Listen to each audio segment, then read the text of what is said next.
Woo, Tanya, Eh, how are you? Hey, everybody else as well. like, hey everyone, Tanya, how are you Tanya. doing? I'm doing good. I'm actually, and I didn't talk to you about this before, but I'm feeling a little activated. My landlord is acting up, and everybody in our building is mad about it. We might start organizing ourselves, and No, I it love it. might it might be interesting because I've been in my place for over 3 years now. Yeah, and my rent is always paid on time. Actually, this month I paid early because I had to go out of town. And Mhm. they took the money out. But yesterday, after 5 p.m., I get a letter on my door talking about we haven't gotten your rent and you need to pay today. Or this could go to collections and there could be legal proceedings and all this other stuff. I was so mad. You I are emailed, I called them and emailed them because it was after 5. So obviously the office we wasn't gonna eat, open. right? Right. So I called and left a voicemail and I emailed, screenshot photos of the check, the record of the check, the copy of the deposit in my bank account, everything. And I was like, I hope this was a big mistake because first of all, I've never been late. And second, I'm the most accommodating tenant you probably have in this property. So Hmm. this better be erased from my record and it better not go to my credit. But I was mad. I was like, they didn't even bother to call me like maybe after the 5th, which is the last day to Right, actually pay your. right. They didn't call me on the 5th and be like, "Hey, just wanted to make sure everything is okay because you're usually on time." Just a threat. Right. They just decided to go immediately to threat. So just for those of you who aren't tenants, stuff like this is super stressful. And I already knew I was in the right, but yet I was like feeling very nervous. My heart was racing. Just imagine the stress that people who are at risk are Hmm. being Hmm. facing. There's a lot of people who I hear. I mean, the saying goes, everyone is literally a paycheck away from being homeless. A lot of people are. And so imagine having that threat over your head all the time. It's horrific. And, this nation is in a housing crisis. And I just feel like this nation, like the federal government, the state government really need to do more. So that's my political lecture for Saturday. Well, June it's 10th. wild. I was gonna say my mom had the same thing happen. So basically, she was in her house. She's very much like me. Like when we get in our house, we got everything. We ain't really got to leave. So she lives in a building, like a big building. And so one of her friends in the building called her and was like, "Did you get a 5-day notice on your door?" And apparently, like they had a turnover in like property management, and Yeah. like the last property manager didn't like transfer over who had paid their rent. So everybody in the building had a 5-day notice on their door. So my mom saw it and she's like, Yeah, because I God, like she's like, do I have to pay rent again? Like what's gonna happen? And I was like, no. So she did the same thing you did and took it and was like, y'all have already taken it out of my account. What do you want? right. So I think that might happen with us because we had all recently gotten a communication that you need to make your check out to woo instead of something something. And as soon as we did it, and I did it, I followed their directions exactly. And then now, because I thought it was just for me, but when I got in today after work, I had to go into work today. I got into my building. Someone posted a sign, was like, is it coincidence that after we had to change who we wrote our checks to, that all of a sudden these checks are missing? And then why are we getting a notice at 5 p.m. on a Friday after the actual due date and all this other stuff? So somebody in our building is mad and is wanting to organize us. And I'm like 100% here for it. But yeah, I think we might have been caught up in the same situation where they changed management and they don't have good records, and so somebody messed up. But yeah, I ain't about to be caught up in these streets, so I'm about to be mad and organize for myself. And I hope anyone that's a tenant out there, don't be afraid of landlords because they be pulling some crap. And a lot of times they're not in the right. So make sure you know what your rights are and stand up for yourself. Don't let them bully you into some mess. That's right. That's the PSA from Sunday Shift this week. Know your rights. Housing for all, baby. No, I just still laugh about how housing we is a first started this right. podcast. We were like, we're just not gonna be very political. We have our own political opinions. Every week we like, organize, blah blah. So, but other than that, my week was okay. Same old, work, work, work, home, home, home, GH, GH, GH. Well, And luckily it Star was Trek. decent this week. Yeah. So I wanted to start by talking about our experience at Vanna Live. And it was really cool. A couple people have like subscribed to the channel because you shout out the podcast while we were there. So welcome if you're new. That's really exciting. I Um, hope we didn't turn you off with our political commentary or from the beginning. or I hope now we you want to actually, organize. now you want to organize yourselves. Um, but yeah, I just wanted to like go over just like some things, like what did you think? Like, what did you take away? I had such a good time. I it also like reminded me, if I'm being quite honest, why I'm not on Twitter anymore, because I really like positive experiences. I like to share like fun with people. And of course that happens and there are great people that we've met, like the people that we hung with while we were there, like are people that we knew from that we've met on Twitter. But like I like positive fan experiences and there was so much love in the room. Like there were so many jokes. Everybody loved Fanola. Everybody loved JPS. People loved Vanna.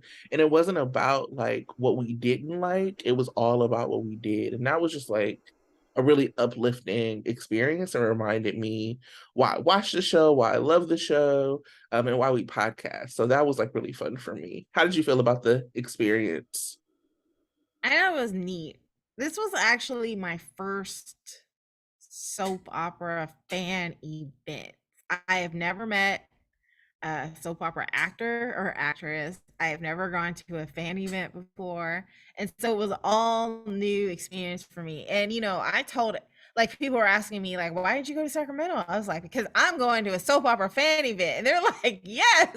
They're like, first of all, they think I already do too much. Like, I have too many lives. I could be going to Star Wars, I'll be doing Democratic Party stuff. And then now I'm going to a soap opera thing. And so I'm living my best life and I'm enjoying every minute of it. And I enjoyed the soap opera van event. I loved it because basically just hearing from other fans of the show, and I was amazed by the knowledge that people had. There was times where Fanola or JPS were talking and they wouldn't remember a detail, but then some fans would shout it out for them and be like, "Oh yeah, yeah, yeah, yeah. Okay, thank you." Because there's like people who were basically encyclopedias about the whole thing, and they had all the details and all the history. I thought that was amazing. I thought the people were amazing. Everyone, like you said, everyone was friendly. And now that I think about it, no one really complained about any storyline or any character. They really just enjoyed what JPS and Fanola had to share. Loved talking about our favorite storylines and our favorite scenes. And it was just a love fest. And so that was great. And like Tracy said, I got to answer a question and they answered it. I'm so happy. And then JPS walks by behind me and says, "That was a great question." And I was like, so I was very juiced about that. You guys, we went to a club for the Punchline in Sacramento and they had a 2-drink minimum. Y'all don't know me as someone that drinks. I'm pretty special when I'm drunk. I'm not even drunk now and I'm pretty special. So imagine me 2 drinks in. But I kind of held in. I was pretty good. But they had some great drinks, which I liked. And so yeah, a good time was had by all. I enjoyed it. Yeah, so Okay. great time. I'm going again, and I actually might go to the soap opera fan thing, the convention, whatever you call it, GH convention. Mm-hmm. I mean, sure. And yeah, I might go there. Yeah. If you have noticed a little bit of a difference, we are testing with our audio. So Tonya might have to put, if you see her like phone in her mouth, we're just like, trying to keep the audio rolling. Yeah, the convention is actually happening right now. And also have fan event. So like at the end of July, they have like a fan club events. So I'm going to LA at the end of July because Kelly Monaco is having a fan club event. And I've been a Sam fan since she started, and it's like her 20-year anniversary. So I'm excited for that. I know it's a bunch of other stuff happening, but I'm only gonna go see Kelly because it's expensive. Like it's expensive. Yeah. Yeah, and I've done some traveling already this month, so I think I'm gonna leave it at that. But next year we're there. So I just had a couple of experiences. So I wrote them down. I said the venue was great and the fan base was positive. I also, the 2-drink minimum, I got around it. I knew I was going to be loopy because I don't drink that much, and the drink was strong. So I ended up getting like a drink and then this like canned water. And that was like my second drink. Mm-hmm. So that counted, because you know what? I asked them if I could get a root beer float and have that be my second drink, and they're like, no, because that's something else. I'll have to ask my manager. And I didn't feel like arguing about it, so I just went ahead and drank 2 of those strong ass drinks, and it was a good time for all. No, I did not do that. I could not have done that. So a couple of things. So I know people were like people have been concerned about like the writer's strike and then the actor's strike. So I have some information about that. So first, JPS said that the writers have stockpiled a lot of scripts for like months. Obviously, like if they make it through that, then scabs will come in. But the other thing I found out recently about the actor's strike is that it doesn't impact soap opera actors. So even if the actors do go on strike, soap opera actors would still be going to work. So that's another thing. JPS said he would love to work more with Nicholas Chavez. He like really shouted him out and was talking about how he appreciated that Nicholas is like a professional and like breaks down the scripts. He was like he was on a flight with him or something, and like he just like didn't stop working. So he like really likes him. Fanola said she wanted to work with all of the young adults, but like specifically shouted out Avery Pohl. She said that she thinks that they work similarly. And I also didn't know that Avery Pohl was a dancer. So that also makes a lot of sense because obviously Fanola's a dancer as well. They said they missed Charles Shaughnessy, Victor. They said he was great. And that he could come in and give a monologue and like put the lines down at like nobody's business. I thought it was really cute. They had really kind things to say about Laura Wright. I forgot how long JPS has known her. So like he knew her Loving days. And so they talked a little bit about that because we had gone to Crew Live a little bit ago, which is why I was familiar with the venue. And so they were talking a little bit about Bradford who plays Spinelli because he lives in Sacramento. And so they were just saying that Laura said that she should call Bradford. When we were in the hotel, y'all, I thought that I saw Bradford Anderson. There was a dude that looked just like him standing in line at the hotel. I was like, oh, is that him? Sandra was like, it could be. He lives here. I was like, oh my gosh. But it wasn't him. Maybe a cousin, brother, something. Right. So obviously, like Fanola is nominated this year for an Emmy, but she says she didn't submit herself. That Frank Valentini submitted her, which was really cool. And then Nika Garland, who was their like producer who passed away, Fanola said that she helped put together her reel. And I know that Eden McCoy has talked about her as well, because Eden said the last thing that she had done with Nika was like sit together and put together her reel. So they are definitely still feeling like the losses of people they've loved as a cast.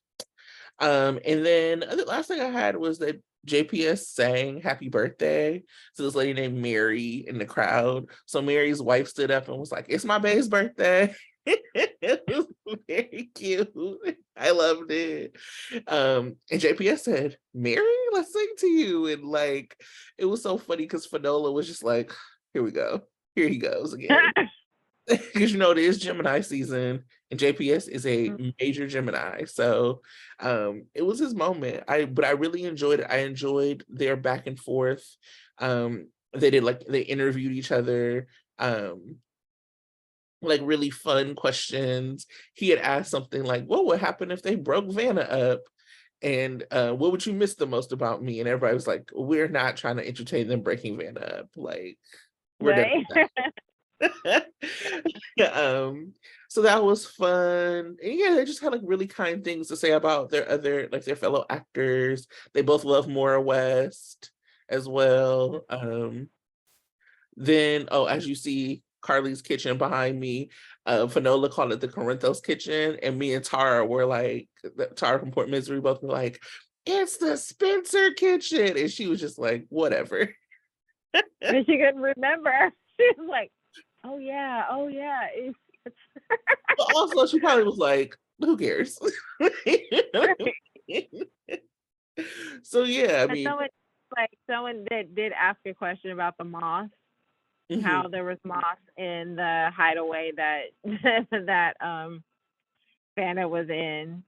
And yeah, I guess the producers were shopping the moss around different sets. So Yeah, yeah. yeah. So yeah, all in all, really enjoyed it. If you have the time to go to an event, and it's close to you, I would definitely highly recommend it. I would also highly recommend like, just like making sure that you replicate this positive experience, because that was what made it so great. Like, everybody was laughing, everybody was joyful, everybody was just like there to stand Fanola and James, mostly Fanola, to be Hmm. honest. Well, and for me, it was mostly Fanola. I love JPS, but I've been a Fanola fan since 2001. So Yeah, there was a spotlight dude who was there supporting his sister, but he had a good time. so like it was like at a comedy club, and it's funny to like Yeah. know the difference between actors, because when Crew was there, when it was Laura Wright and Cameron Matheson, Laura Wright, Virgo, stands up and is like, "Can y'all do these things with this light? I want to see the crowd, blah blah blah blah."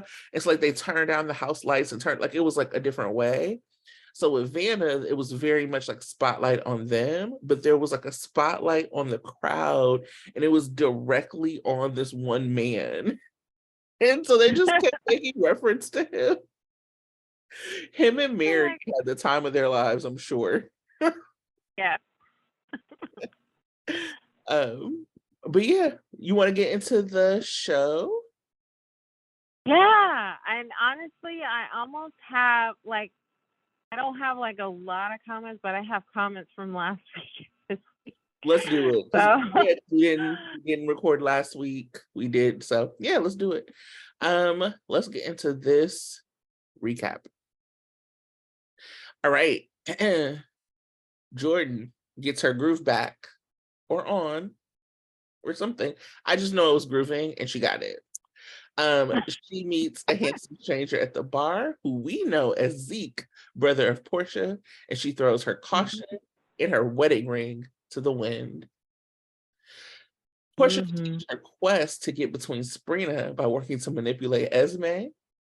Spencer and Trina get evidence that they can use against Esme in the case of drugging Trina and filming Joss and Cam. Only Spencer is convinced that the evidence is fabricated. He plans to keep Trina out of all the bull, but she refuses to be lied to, and he tells her what's going on. What we know that Trina doesn't know is he does not destroy the evidence. Oh, Spencer. Um, Laura and Kevin are headed to Russia with Yuri. Okay. Um, while Chase, BLQ, and Olivia talk trucks, Ned finds out that it's Nina who called the SEC on Carly and Drew. He finds out that Drew is at the pool, What he doesn't know is Drew's attempting to blackmail Tracey at the pool. But Ned can tell, before Ned can tell Drew what happened, he trips on a towel and falls into the Metro Court pool head first. And what is a gif that I've watched so many times. I also put it on our Instagram stories with the Fergie song Clumsy. When first responders arrive, Tracey tells Chase that Drew attacked Ned and needs to be arrested. Anna is exposed as a double agent to the world, no thanks to Victor Cassadine. She worries it will impact her grandchildren, and she allows Valentine to comfort her. Loved it. Jex is in love, and Josh is upset that Carly destroyed the footage against Sunny. Dex gets drawn more into Sunny's world from Sunny's side, and Carly decides it's time for him to act as a spy to protect Sunny instead of take him down. And that's really all the notes I took for the week. We missed a day due to that man being indicted. So we only have what did you think about the week? What was your favorite moment? Ooh, I had a lot of cool moments. And then so some of these also are from last week since we didn't get a chance to film. But I liked that Jordan had her bound chicka wow wow moment. Because I think this is the first love scene that we've seen for this iteration of Jordan. Is that correct? Or this is the first that I remember seeing. And so, yeah, so I'm really happy that and that was like, yeah, the actor that plays Zeke, that was his first real scene or second scene on the show. And so he came ready and it was ready. It was like on and popping. And so that was neat. And so I love the drama of them not knowing each other. And, Jordan let some things slip about Curtis that, Portia didn't know. So that's going to be interesting drama. I just like that there's this full-on story for our Black family or Black inhabitants of GH. So I like that.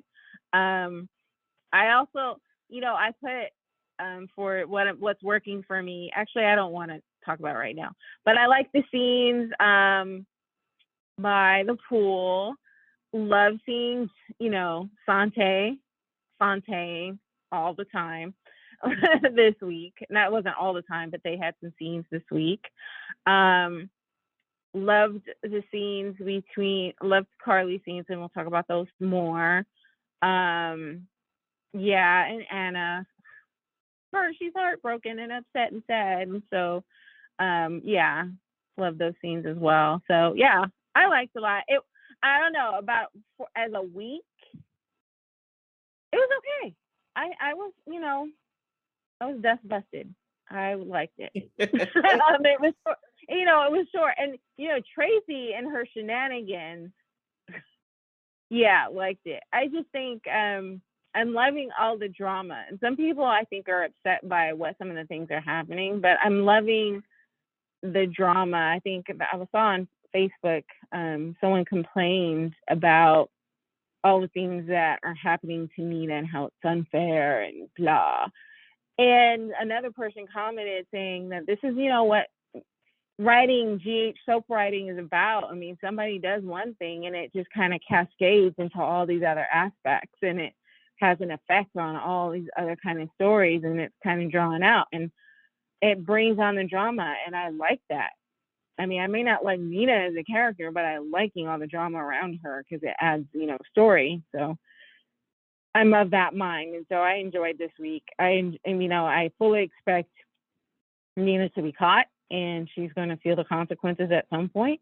I'm hoping that everybody is upset with her, because we've complained about this in the past where Nina, she did some big things, and the only people that were really upset about it were the Corinthos family, even though what she did affected the whole of Port Charles.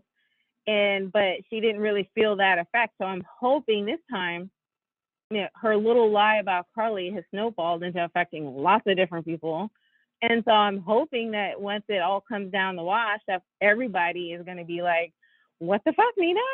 So I'm hoping that happens, but we'll see. In the meantime, I'm enjoying the drama of it all. Yeah. I said this about the Nina thing. I think that people who are fans of the character conflate, or what I have seen is that people who are fans of the character conflate how the audience feels about her with how the town feels about her. So people will be like, she's always like, she's so persecuted, everybody hates her, she goes through so much. And it's like, actually, she has like a very robust like set of friends. She has a fiance, she has 2 jobs, she has like a big support system. Like this, like she actually has not faced a lot of on-screen consequences. They've all been as a result of her action. So like she can't see Wiley and Amelia because of what, not just like the thing with Sunny, but like also because she took Willow and Michael to court. Like all of that happened because of what she did, but it doesn't change that she still has a best friend in Ava, still has the support of her Aunt Liesel, her best friend Curtis, that Valentine still speaks highly of her. Like she has not actually been like a pariah about town. And I think that because there are parts of the audience who really, really don't like her, that gets conflated with how the like city of Port Charles feels about her, which is like she hasn't really faced that. So we'll see. I mean, I'm also enjoying the drama. What I don't want to happen is the same thing that happened after Nixon Falls, which is that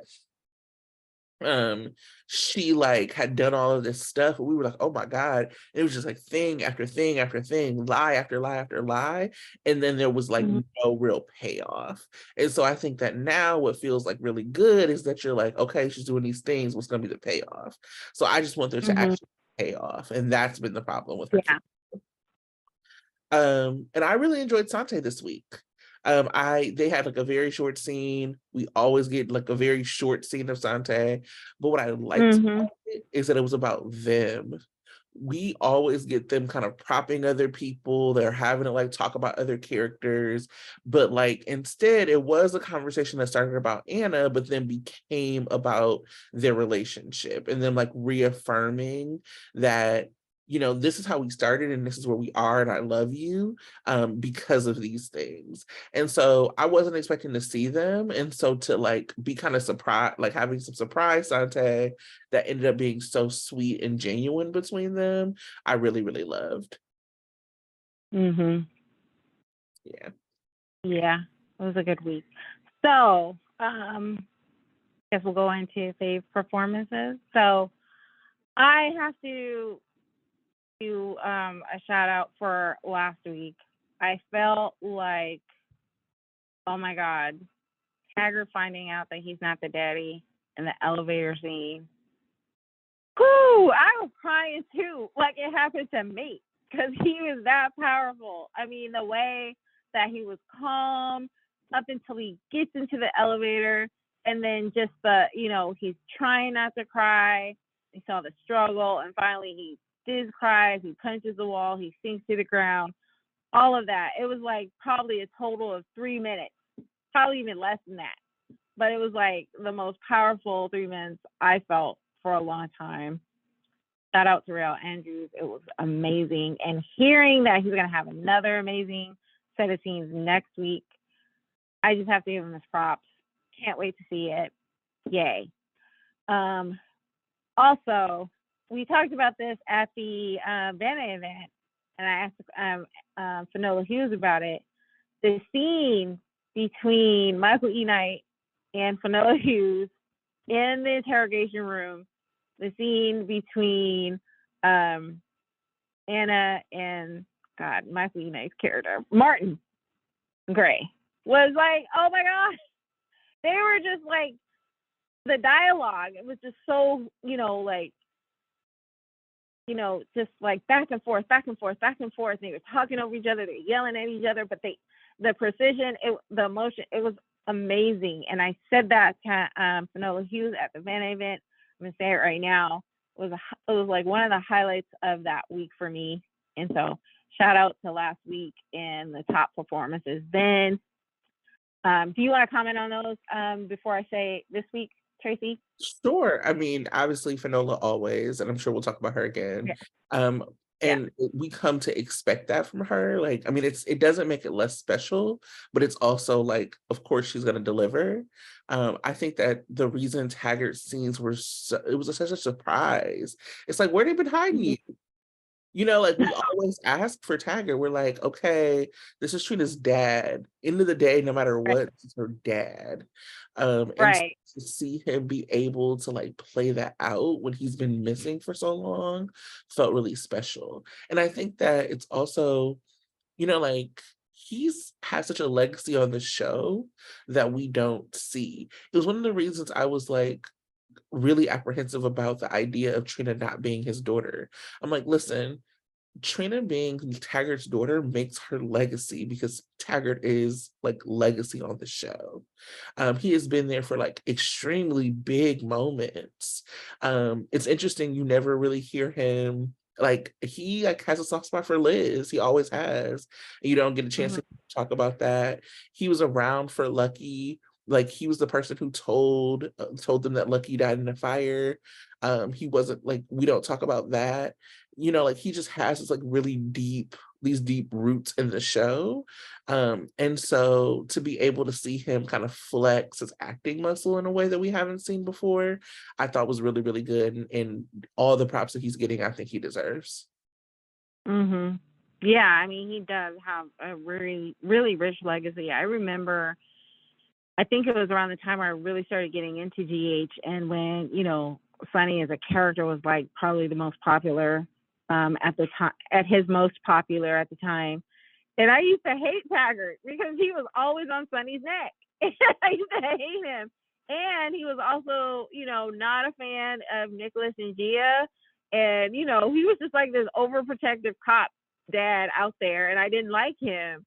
But when they have the storyline of Trina being his daughter, that humanized him a lot in my eyes. And that made me actually like him a lot more, seeing him being a dad and doing all the things he did for his daughter. And just to have that be stripped away from him was just very emotional for me. So, yeah, and I really hope they can incorporate him more. I'm hoping that this, new decision is not something that takes him away from the scenes. I'm hoping that he's brought on even more. So, yeah. For this week, my top performance is obviously always Anna. I was Anna, but for me, top marks go to Laura Wright, because Carly, she had some humdingers this week. She realized that her children are not as loyal. They are not loyal to the game. And so finding out what Michael did and just really kind of making him see that punishing Sonny was not the way to go. That scene where she's like, I know he hurt you. He hurt me. Oh my God. I was like, yes, he did. He hurt me too, girl. It was like, it was very emotional, that scene that she had with Michael. And then the next day with Joss, when Joss threw Morgan in her face. Oh my God. I have to actually give props to both Chad Duell and Eden McCoy as being great scene partners and all of that. But yeah, Laura, she showed those were great scenes. And then even on the Thursday where she was being someone I didn't agree with, I didn't like, she was propping up Jason, like, we need a new Jason now. So I want you to pay Dex to be that. And I was like, but still, she was being true. She was being loyal. She was being everything Carly has always been. And I love that she continues to stay strong in that character. Laura Wright is doing great work this week. All the Carlys know Carly well, except for there's that one Carly that went to the mental health hospital. For briefly, but all three Carlys, Sarah Brown, Tamara Braun, and Laura Wright, they are amazing in playing the character of Carly in all the different ways. They're all different, but they're all amazing. And so shout out to Laura Wright.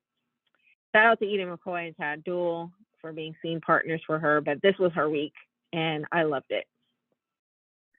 Yeah, it was tough for me because I thought Finola was so powerful.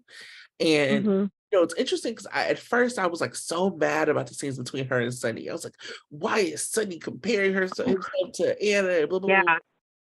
And then I rewatched them and I was like, oh wow, these were really good scenes. Like, they were good scenes. They were very tough. And then like seeing seeing her with Valentine and like breaking down, like it's just Finola doing what Finola does. You know what I mean? Like it was so it was just, I don't know, I don't have any word, but just like phenomenal.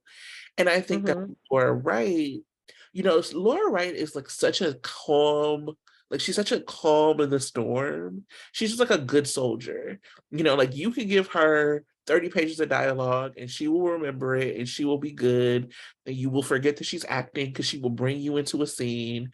And so it's sometimes, I think, easy to overlook how good she is. And this week she was like, you're not gonna forget how good I am. I really enjoyed it being about her kids and her playing all of these emotions with them, because so much of the stuff that we see with her is about it's like with Sunny, or like that's like when you see like these powerhouse performances, but like to see her be a mom and like have to like acknowledge that her kids are like possessed by the spirits of their biological fathers. Like, she's like, my kids are snitches. When did this happen? Right. Like, how did this happen to me? My children snitches? Girl, that's what you get for having babies with AJ and Jax. But like, it was just, I thought it was so good. And her scenes with Eden were really just next level for me. Eden, you can tell that Eden is so comfortable with her because she just lets go and she goes to like the next level with her acting when she's with Laura Wright. They were just, I mean, it's easy for somebody like as young as Eden to kind of get swallowed up with this in a scene with like a vet like Laura, and she didn't. She held her own. Because when she said that Morgan thing, I was like, like I felt it. Like, you know what I mean?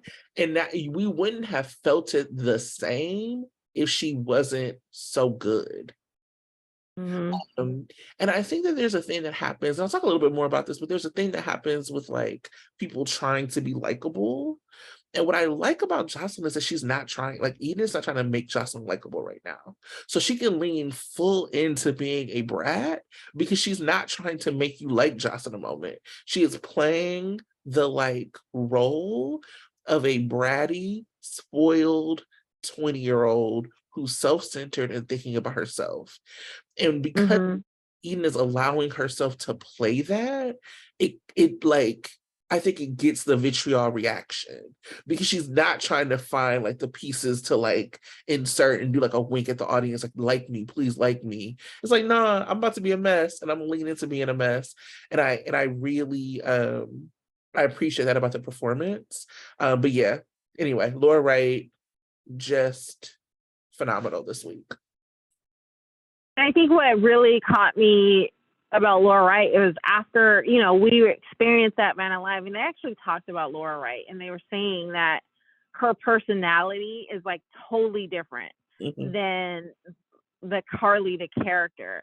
And so knowing that, like, she's like bubbly, she's sweet, she's nice and all that, and knowing how she is normally, and then seeing character, like Anna was, and Finola was saying that Carly's the sophisticated with the straight hair, and then the regular Laura Wright is the curly hair, bubbly one. And so knowing those two distinctions, that made the performance even more powerful to me, because that just stuck in my head, how she acted as Carly, and knowing how Laura Wright is and is a totally different personality. That really stuck out to me. So yeah, yeah, but definitely Finola Hughes also had some great scenes this week too. But for me, it was a whole week with Carly. And even now that I think about it, I'm going back to Real. It wasn't even just the scene of the elevator for him with me.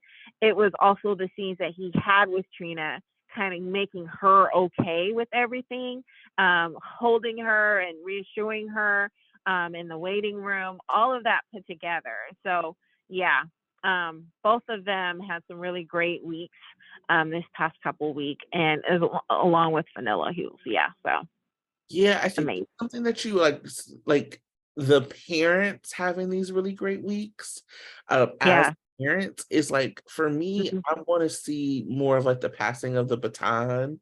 Hmm. I think that so much of the messiness like lives within this like older like group of people. Even with Right. Josh is being bratty, but it's not messy. You know what I mean? And so yeah, I think that just like showing that these people, some of these folks that we've known for a long time are at their Hmm. best as parents, and it's Hmm. really good. I also Hmm. what can't would be remiss if I did not give a shout out to Maura West, who is just like also Mm. consistent, but I could not keep my eyes off of her this week. It was just like everything that she was doing, I wanted to like, I was just into it. I was tracking her the whole week, and she's like such a magnet on screen. I feel like everybody just like is like, what's going on, and just like wants to get closer to her. And I think that I mean, everybody loves her off screen. I love Hmm. one of our friends went to Sprina Live in Chicago, and she said that they asked Javiana like who she would want to play if it wasn't Trina, and she said Ava, and she talked about the way Mora plays Ava. So just wanted to like also give her a shout out because she's so good. Oh yeah, those scenes confronting, ballhead dude. Those are amazing because I was thinking, I was along with her. I was like, who is this person thinking they can threaten Eva Jerome? Like, No, I'm like, who is it? So I'm like, I also want to know who. tell your deep voice boy head cousin to quit mob splaining to Ava. Right. Like you don't like do y'all know who y'all trying to threaten right now?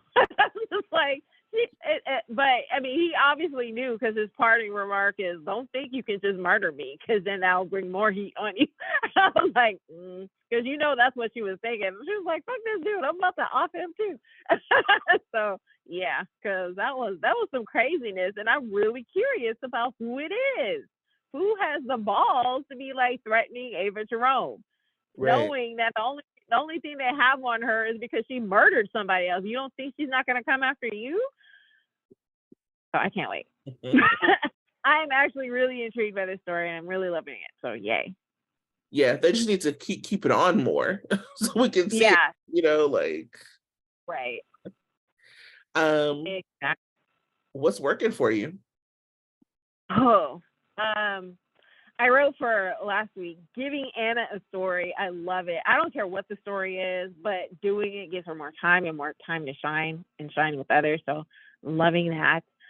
Also last week, and I kind of briefly talked about it, but I'm loving the pool. I'm loving the shenanigans and all the shenanigans around the pool. We've seen, scenes with the young ones. Now we see Ned bumping his head and almost dying. We're seeing, everything, the action, the bow chicka wow wow beginning happened. That was great. And so, was it there? Yeah, it was there. So all the scenes around the pool. And we had a funny question at the Vanna event. Someone asked, like, how deep is the pool? Because it looks like the scenes that, Sprina had looked like Trina was just on her knees and Nicholas Chavez, I think he was sitting at the bottom steps, but the pool did not look all that deep. And so someone was asking, like, how deep is the pool? And they said, it's pretty deep, but it didn't look that deep. So, yeah, it was a valid question, and I just laughed out loud. But I'm loving all the scenes by the pool. It's summer. It's bringing drama. It's great, and loving it. Do you have comments about that? No, I mean, I agree with everything you said. The pool is like that's such an inspired set. Whoever came up with that, raise.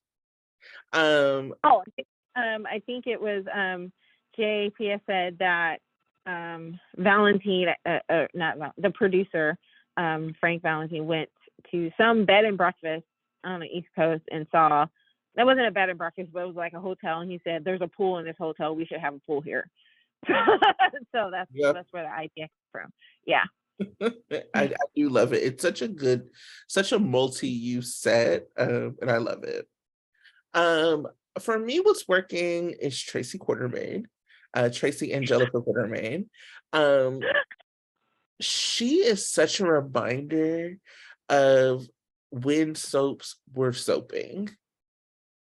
Um, and this is like something I've just really been stuck with, which is that so many characters try so hard to be likable. And it like takes away, or they try to like write in stuff to make them relatable or likable, and takes away from like the performance. I think that's, to be quite honest, what happened with Nina. I think that if they would have just let Nina be the way that Michelle Stratford played Nina, she wouldn't be so annoying to me. I can't speak for anybody else, but she was so annoying to me. I think the thing that is so triggering to me about Nina is that she does this very, very out of pocket stuff, and then all of a sudden she starts crying, and that's supposed to show me some humanity that like is like, oh well, poor thing. And it's like, no, stand in what you did, girl. This just makes you weak. And I don't like weak characters. I like kind of bitchy characters. And so I think Tracey, just like the moment that she blamed Drew was so shocking, because it's like your son is fighting for his life. And you were like, I'm about to point the finger at this man and save myself. Like, there's just like no sense of self-preservation that does not hit Tracey. And I love that. And it was like this, Olivia always talks about the Quartermains, and this very like, we're always together. And I'm like, what Quartermains you know? No, no, this family is not always together. And so having Tracey like come back and do that, I think is really important. And like touching a little bit about what I said about Joss, like it's not about like the humanizing piece will come later, right? Like there will be pieces and parts of the story that remind people why you're doing what you're doing. But at the moment, let's just have some soapy fun. And I think Tracey doing that is like a reminder, and hopefully like a turn back into just doing soapy stuff to do it, as opposed to doing it to like, like when they had Nina buy the Metro Court, she's like, what? I was just gonna give it back to Carly. No, this is not fun. What's fun is being like, girl, I got your man in your hotel. What you gonna do? And so yeah, I just really love having Tracey back to do that, and to be maybe hopefully the person that guides that back onto screen. I agree. I mean, even though it was a Thursday, Tracey doing what she did, it was like a cliffhanger for me. Thursday was a cliffhanger day for me. It could have been a Friday.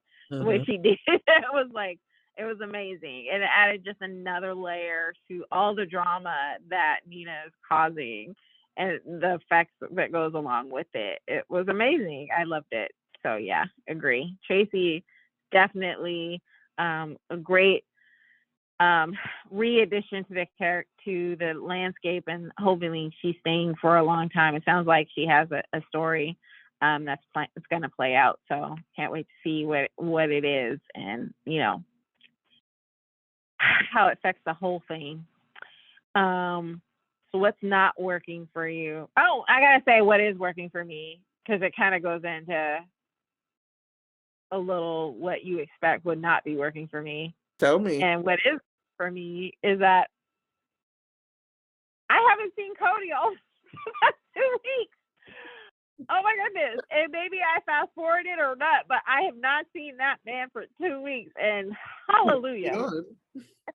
Sunday. It's great.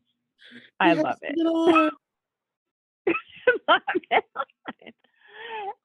appreciate that a lot. Thank you, GH, for giving me that respite. What was also working for me, Trina being Trina in her relationship. She was not falling for any of Spencer's bullshit. She was like, you're not telling me something. You're doing this. You need to be honest with me or I'm out. I don't care. I don't care how fine you are, whatever.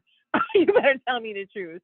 And I love that. I love that for her. I love her not being some, oh, I'm in love with him and he can do no wrong. No, nope.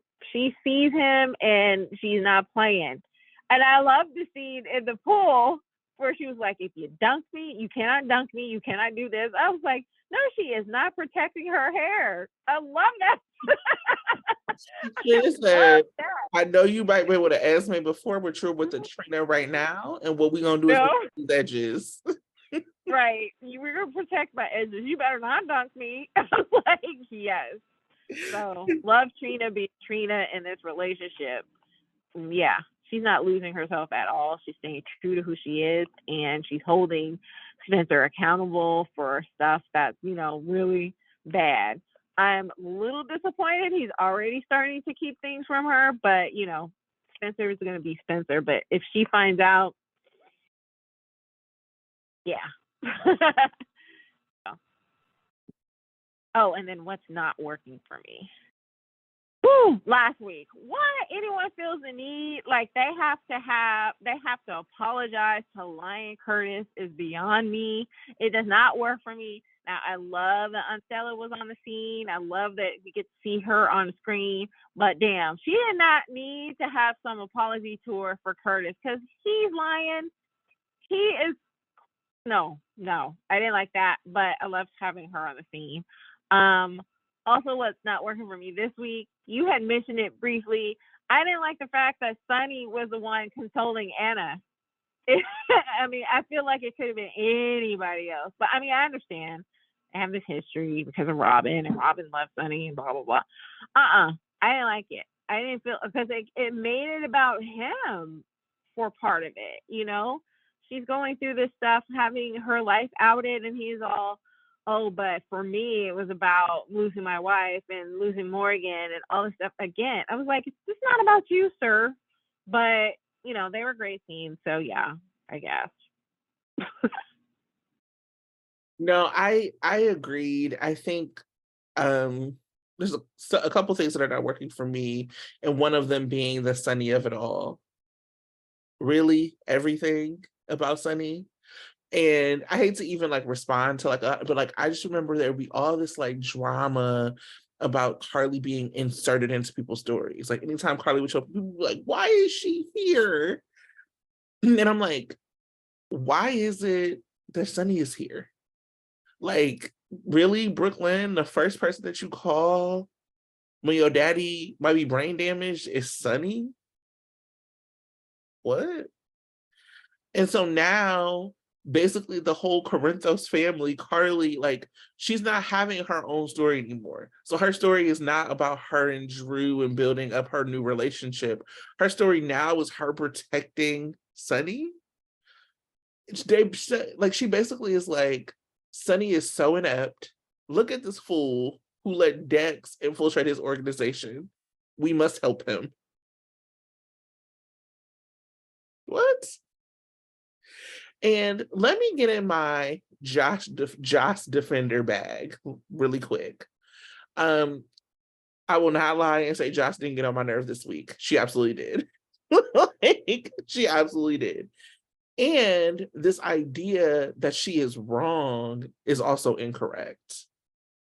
There's this I think this misconception that Sunny has done so much for Josh and she should be grateful. I don't know if you know who Jasper Jax is because we don't speak his name, but he is Josh is independently wealthy from Sunny. Maybe I use that phrase wrong, but she is wealthy independent of Sunny. And as a matter of fact, Sunny has brought nothing but violence to her life. So if you remember when she was in high school, part of the reason that Trina and Cameron got close was because Joss was on lockdown because Sonny had a mob threat. So like and when you love someone and that is your lifestyle, you do normalize it and you do say that's fine. And then once somebody does something that makes you see them for who they are, or makes you see them as like, or like takes off the blinders, then you're mad. And so I think there was like something that Carly said to Michael that was so true. She said, destroying him isn't going to heal us. And I think that piece is like so important even for Joss. So like there's like, oh, she's a hypocrite. She's like, yeah, 20-year all of that. Yes. Like I'm just convinced that people have never been 20 years old. I was a mess. And over a boy too that I loved, yeah, I was a hypocrite. You can't do it. Oh yeah. I agree. I mean, I don't think Joss was wrong. I think she has a right to all of her feelings about this, about Sonny. I do think, well, I don't know. The young love Dex thing, that's fine. But her anger over Sonny is very much justified. I even think Michael's anger over Sonny is very much justified. I think they may be doing things wrong, but they are very much justified in being angry at Sonny and continuing to have that anger and not being forgiving all the time. Now, Carly knows a little bit more about what's at stake, and she's trying to drum it into their brains right now. But I think they're justified.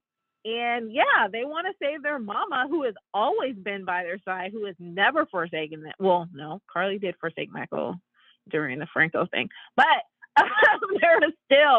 they still love their mama and they want to protect their mama above all else. And so I totally understand where they're going through.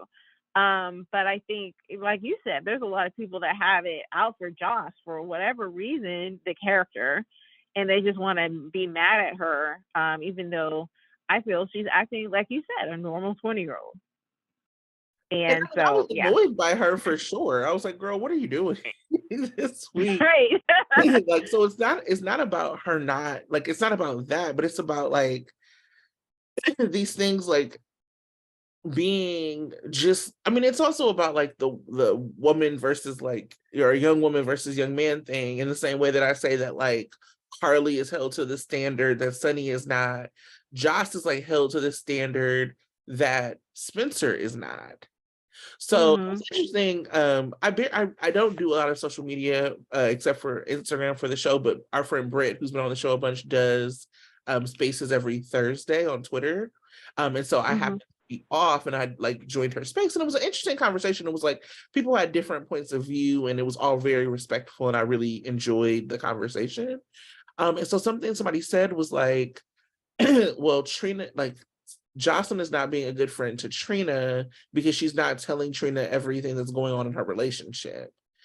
And I was like, I think that's a really interesting take on it, because who tells somebody what's going on, everything that's going on? And like, I think there's like a damned if you do, damned if you don't scenario, because if Jocelyn told Trina what was happening, she would be forcing Trina into a situation where she would have to lie to Spencer. And she'd be forcing her into a situation that was about like the mob. And there's also like, I think, writing that happens. It's like Sabrina is the couple that the show is highlighting. They are like the premier young couple of the show.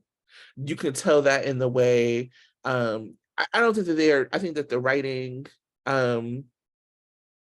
doesn't do a good job of showing that, because I think that they're like, oh, we have to give them these obstacles. We have to make everything they do a milestone because they're that special. So that's why their first kiss was a milestone. That's why they haven't like slept together yet, because everything is milestone for them. And I don't think that's actually necessary. I think that stuff kind of speaks for itself, but I do think that speaks to the pacing of that couple, because they're like, it's epic. You know what I mean? Like, so we have to like slow everything down.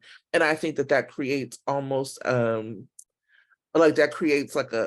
an unnecessary feud between Sabrina and Jex, because Jex is just gone. And Jess is actually going at the like speed that we would expect soap couples to go. Like it's not actually being fast forwarded. It's not getting the same level of investment and build that Sprina got, right? Because you can tell from like who People magazine was Sprina. Like the cover of Soap Opera Digest for the 60th, Sprina. Like that's where the show is invested. And it's not that they don't care about Jax. I'm not saying that. But when they're talking about, if you want to talk about the signature young adult couple for the show, it's them. Right. And so like that also shows up in the way conversations go. So now Portia's story is not about saving her marriage. It's about keeping Sprina apart. And like the Joss and Trina conversations are not about Joss's relationship. They're about continuing to talk about and like highlight Sprina. And so I think that there's just like this really interesting thing that happens where it's clear that the show has cemented Jocelyn and Trina as a best friendship. That happened a long time ago, and it specifically happened on when Trina was going through trial. And there's like this idea that Joss is like lying to Trina, but there's not that same backlash about Spencer lying to Trina. And I think it happens because, men can get away with anything. All that long roundabout way of saying that men can get away with anything in the same way that Sunny can get away with everything. Like Spencer is getting away with, and like that drama is so unnecessary. Spencer does not need to be lying to Trina right now.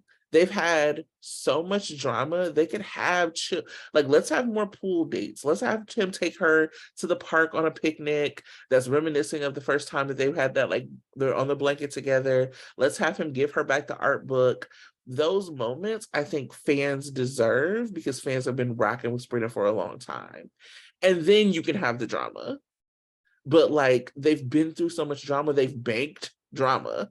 Like they've banked it. We've got it. Let's get some sweet moments. Agree. I want the sweet moments. Yeah.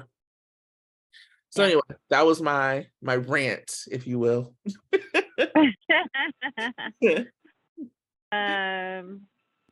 Have any more hot takes? I think I kind of did some of my hot takes as some of my favorite and not so favorite things. I did have a funny hot take. So there's been conversations about JSP and how he relates to different actresses that he's been in a couple with his character Valentine.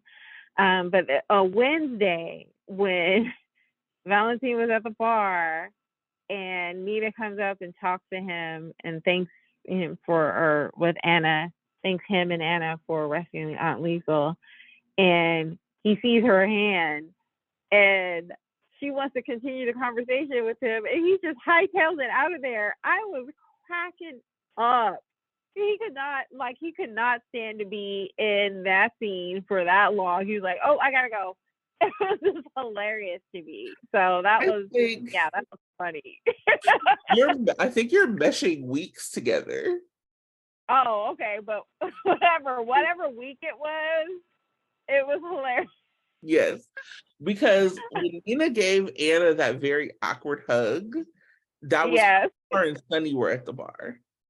Okay. But he was at the bar doing something, and she came up to him, and he saw the ring on her finger, and he was with like, Martin. That was this week. Yeah, he was with Martin. Okay. Yeah. Funny. But yeah. Funny. He's hilarious. I loved that Joss was like, Oscar who? Because like same, to be honest, at this point. She was like, we wouldn't still be together. I was like, damn, okay. Like it was just like, all right, Joss. But and then my last thing was Joss. So I'm really happy, in the words of Tara, I'm happy that Maxie is moving out of her single girl hoe apartment.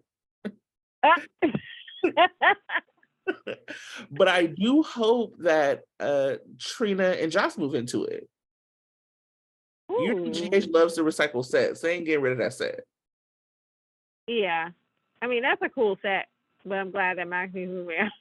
But it is a cool apartment Get to her kids have. out of the drawers. Yeah. You got 3 kids in this 2-bedroom? What is going on? Right. Exactly. So yeah, time to move on. I have a couple other hot takes. Do you have any more? Um, I really loved the scenes with Liz becoming head nurse. You know, I really love Legacy, so I loved her calling Graham. I was like, I didn't even really know Graham was still alive, to be quite honest with you, because we never talk about her. But I loved her calling Graham. I loved her like standing at the wall. It just like felt right. Like who else would be head nurse after we lost Epiphany besides Elizabeth? Yeah. I really enjoyed those scenes. Yeah. Those are great. When did Portia and Liz become best friends? When Portia was like, I want to go with my best friend. She called Liz her best friend twice. I was like, what's happening? I think they bonded over that scene where they're both like coming clean about some of the stuff that they did. But yeah, I never knew that they were best friends. I thought that Terry and Liz were best friends, not the other way around. So That was the other thing I forgot to mention that wasn't working for me is like so little Terry. Willow is in yeah, the cancer storyline. That weird ass nurse was in there. I don't know what that was about. Like, what a weirdo. And instead of that, like that should have been her talking to Terry or her talking to Liz. Who's yes, the nurse? Absolutely not. yeah. That was funny. That whole scene was funny because people were like, was the nurse real or was it her imagination? That whole debate was hilarious to me because it's like no one really took serious the message that was trying to be imparted by that whole visit. They were just like, I don't know, she was just hallucinating. No, she wasn't hallucinating. No, that was hilarious. It was also like, I was like, did Nina hire this person? Because Right. I didn't feel like it made sense. And that's why it's also like you are getting too personal. And it would have been, I know Liz has like spoken like a long time ago had said something about Nina to Carly. And I think that like to be like, oh yeah, I wouldn't mess with her neither. And I think that's what would have made it more powerful for Elizabeth to be helping Willow like kind of parse out like her feelings, especially because Willow has talked about Liz being like a mentor to her. Yeah. Which And is even like, I mean, it was cool that, Sam talked with Nina a little bit, but I think like Willow should seek the advice of Sam because Sam had the closest thing happen to her in the same way. Even though, yeah, so I would have liked it if it was Sam, even though Sam had no business being there or no reason to be there, but it would have been to have that conversation with Sam, even if it wasn't in the hospital, would have made more sense to me. I would have loved that actually, because for her to talk about it, like for us to revisit, I mean, they probably don't want to revisit the Alexis Sam story because it was far superior, so they don't want us to remember. But like, just like reminding us and like talking through how Alexis and Sam became close and like talking about how it's an earned relationship and all of that. Like I would have liked that.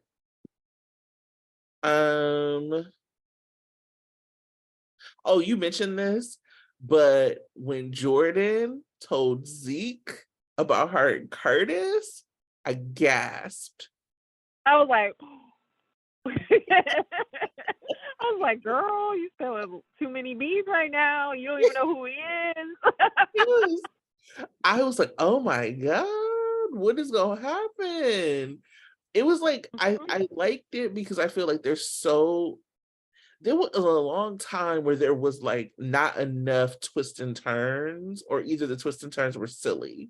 And that was like, oh wow, this is a turn that like sets up something else and makes me interested to see what's gonna happen next.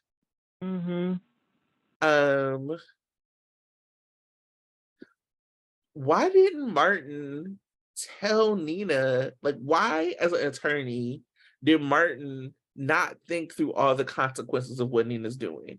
I think that Nina's ridiculous, and I'm just like, girl, why you ain't think through these consequences? But I'm also like, Martin, you a lawyer. Why you ain't think through these consequences? Right. Like he didn't. Yeah, that's interesting that he didn't foresee that happening. With the whole FBI and wanting to know who it is and all that. Yeah. It was silly.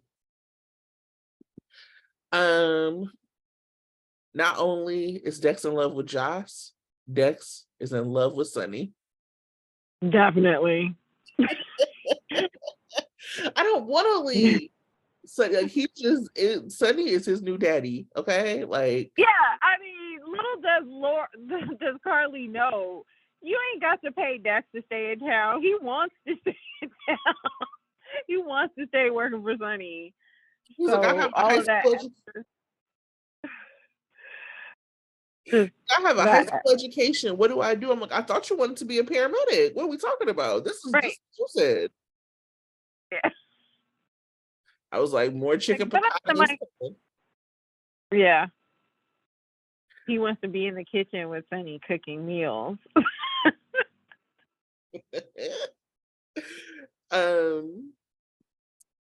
Nina trying to gaslight Ned. I've watched Oh that my so God. many times. It was so funny because at first I was confused. I was like, what is she doing? And then like rewatching it, it just became funny of her just like grasping at straws to be like, Ned, nobody has to know you did it. He was like, I didn't do it. She's trying to convince him to be like, keep the secret. You don't got to tell anyone. He was like, Ned, the secret, it's anonymous. Like nobody's gonna know it was you. Ned was like, it wasn't me. It was really funny, and I think that like Wally and Cynthia probably had fun with those scenes because I definitely laughed when I watched them. Yeah, that was hilarious. Ned, follow me. I want Ned to wake up as Eddie May.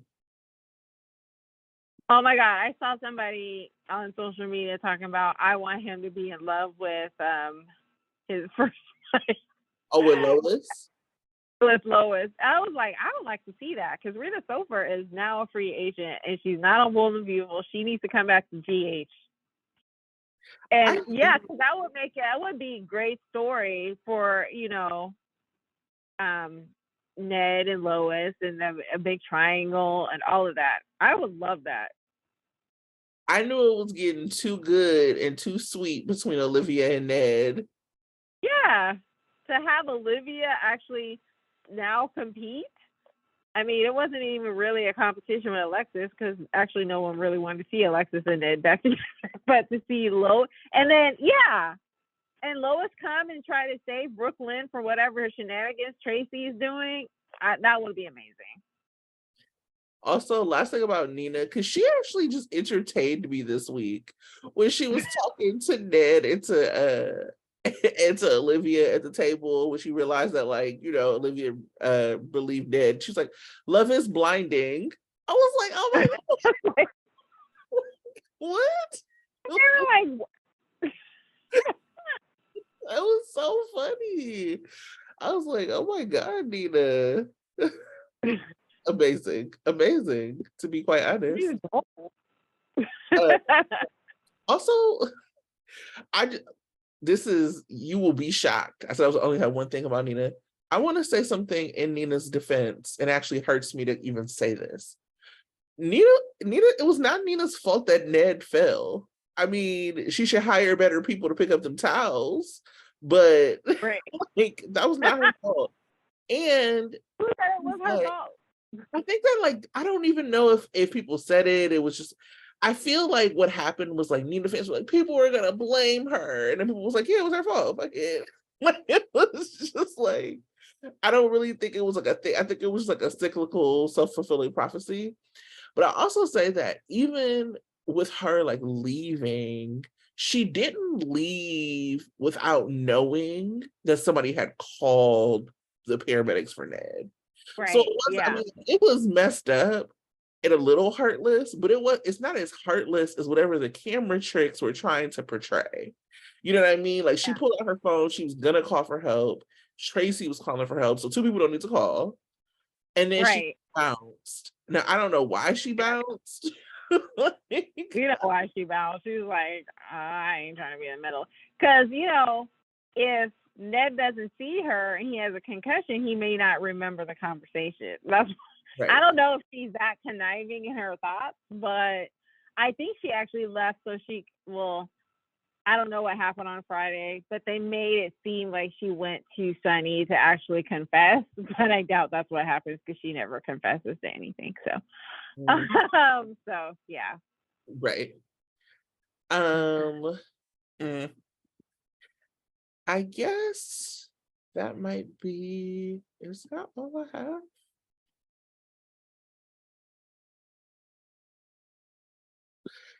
That's all I have for hot takes. Oh no, I have one more. Jordan is now the vice mayor, or like the deputy mayor. Yeah, I noticed that. I was like, wait a minute, how's she gonna be vice mayor and police commissioner? Laura just That's crazy. leaving. Laura act like being mayor of Port Charles is like an internship. The easiest thing, basically. She leaves whenever she feel like it. Right. I wish. I don't know. Whenever she feel like it. I ain't never seen somebody leave as much. Right. All right, I'm trying to get together these spoilers for next week because of the preemption. Okay, let's see what I got.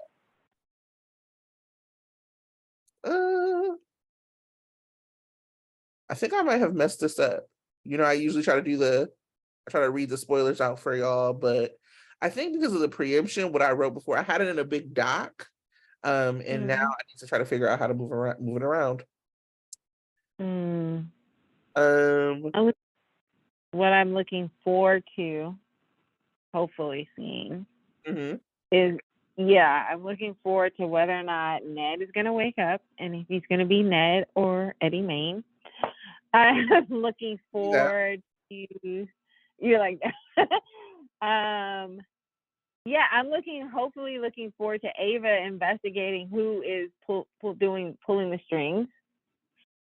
I'm looking forward to seeing some romance with Sabrina.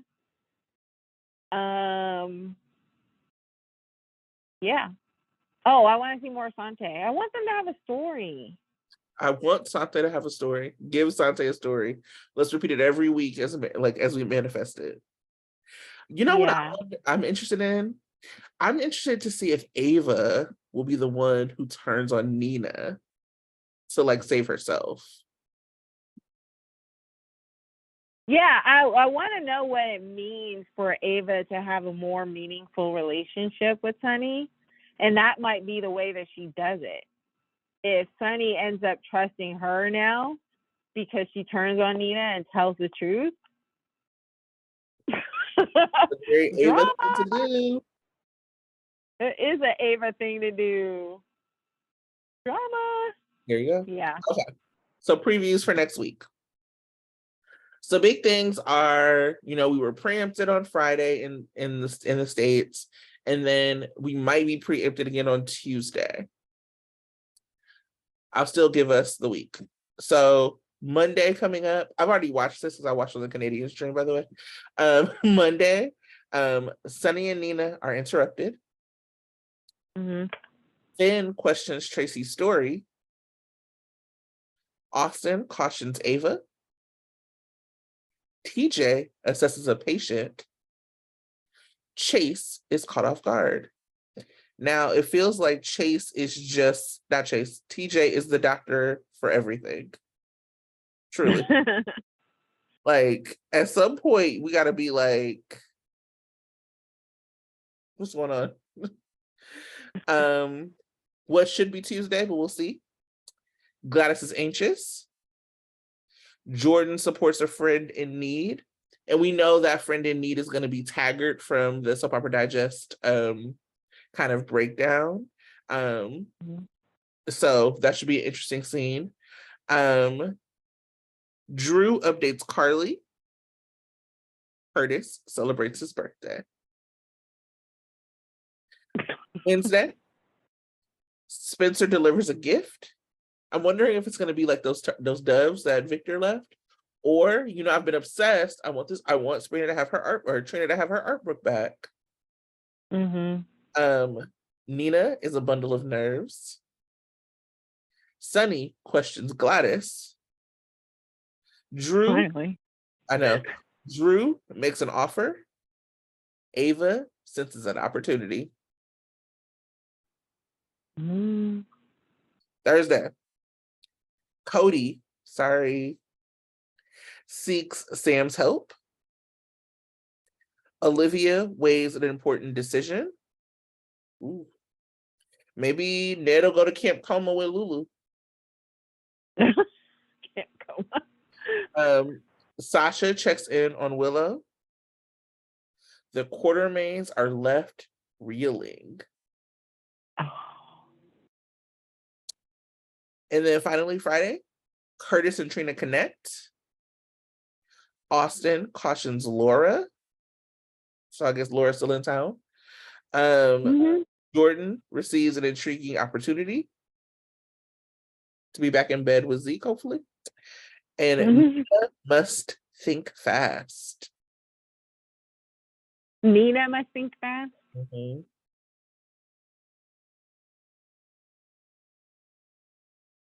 Yeah, a lot to think about.